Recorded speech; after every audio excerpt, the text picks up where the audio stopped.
Class 7-এর Bangla বঙ্গভূমির প্রতি। এই কবিতার কবিকে মাইকেল মধুসূদন দত্ত। আমি কিছু ইম্পর্টেন্ট কোশ্চেন আনসার বলছি, তোমরা সবাই মন দিয়ে শোনো আর লেখো। তার আগে মাইকেল মধুসূদন দত্তের জীবনী বলছি। মাইকেল মধুসূদন দত্ত 1824 খ্রিস্টাব্দের 25শে জানুয়ারি বর্তমান বাংলাদেশের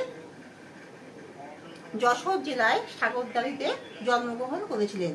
তার পিতার নাম ছিল রাসনারায়ণ দত্ত, মায়ের নাম ছিল জাহ্নবী দেবী। তিনি একমাত্র সন্তান ছিলেন। তার পিতা ছিল বিখ্যাত খ্যাতনামা উকিল এবং কলকাতার খড়গপুরে তার পিতার বিশাল অট্টালিকা ছিল।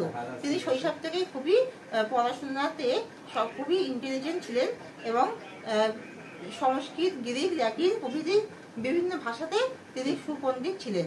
কিন্তু তিনি তার ধর্মের বিরুদ্ধে গিয়ে খ্রিস্টান ধর্ম গ্রহণ করেন এবং মাইকেল আখ্যায় ভূষিত হন। 1843 খ্রিস্টাব্দে তিনি মাইকেল আখ্যায় ভূষিত হওয়ায় তার পিতার সাথে তার মতবিরোধ হয় এবং পিতা তাকে ত্যাজ্যমুক্ত করেন। এরপর তিনি বিদেশে পাড়ি দেন এবং পরে তিনি ফ্রান্সের ভার্সাই নগরীতে তিনি তার জীবন অতিবাহিত করেন। সেখানে অনাহারে অনিদ্রায় তার জীবন অতিবাহিত হয়। মধুসূদন দত্ত তার জীবনে মানে খ্রিস্টান ধর্ম গ্রহণ করার পর তিনি তো পাশ্চাত্য সাহিত্যের প্রতি অনুরাগী হয়েছিলেন এবং নিজের পাশ্চাত্য সাহিত্যে সদাসর্বদা মনোনিবেশ করে বাংলা বঙ্গদেশের যে সাহিত্যকে তিনি অবহেলা করেছিলেন। কিন্তু পাশ্চাত্য সাহিত্যে কোনো উন্নতি করতে তিনি পারেননি। পাশ্চাত্য সাহিত্যে উন্নতি করতে পারেননি। পরে তার অনুশোচনা হয়েছিল যে বঙ্গ দেশে যে প্রাচুর্য যে রতন আছে সেই বিবিধ ভান্ডারকে অবহেলা করে তিনি ভুল পথে চালিত হয়েছেন। কারণ পাশ্চাত্য সাহিত্যের প্রতি অনুরাগী হয়ে তিনি কোনো উন্নতি করতে পারেননি, তিনি ব্যর্থ হয়েছেন।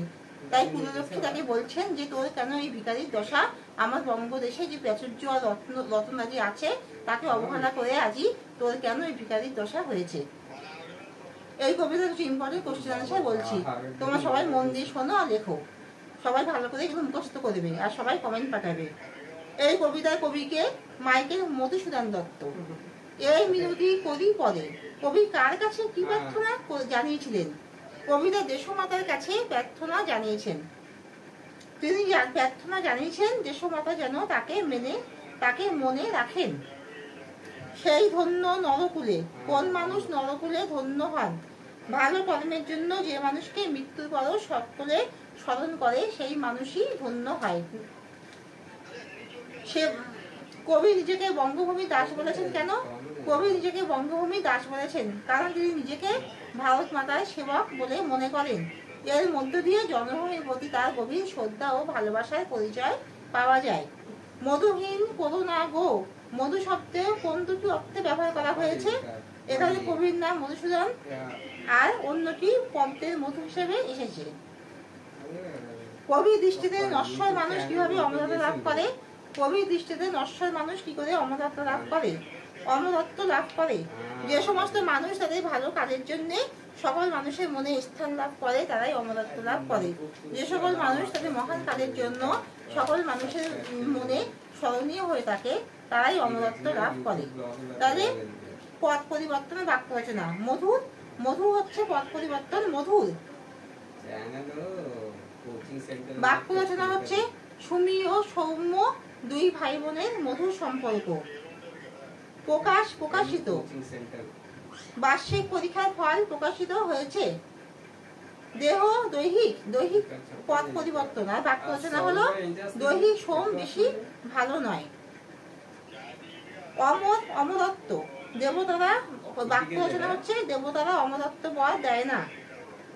দোষ, দোষী। বিচারে দোষী হলে সাজা হয়। বসন্ত, বাসন্তী। বসন্তকালে বাসন্তী পূজা হয়। দৈব, দৈবিক। প্রকৃতিতে অনেক দৈবিক ঘটনা ঘটে। আর বিপরীত শব্দ প্রবাস, নিজবাস। অমর, মরণশীল। স্থির, অস্থির। জীবন, মৃত্যু। বিধাতা, স্বয়মন। অমৃত, বদল।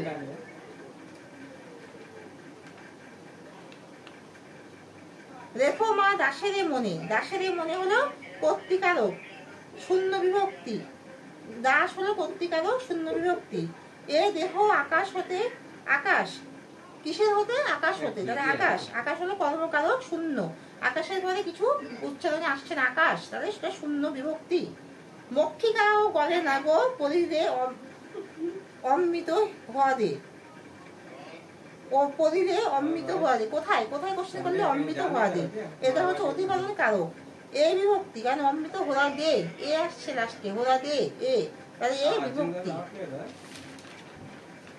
তাহলে এখানে শেষ করছি। তোমরা সবাই ভালো করে বুঝতে পেরেছো তো? যারা যারা সবাই ভালো করে বুঝতে পেরেছো তারাও কমেন্ট করো, আর যারা বুঝতে পারোনি তারাও কমেন্ট করে লেখো। তাহলে সবাই লাইক আর সাবস্ক্রাইব দিও।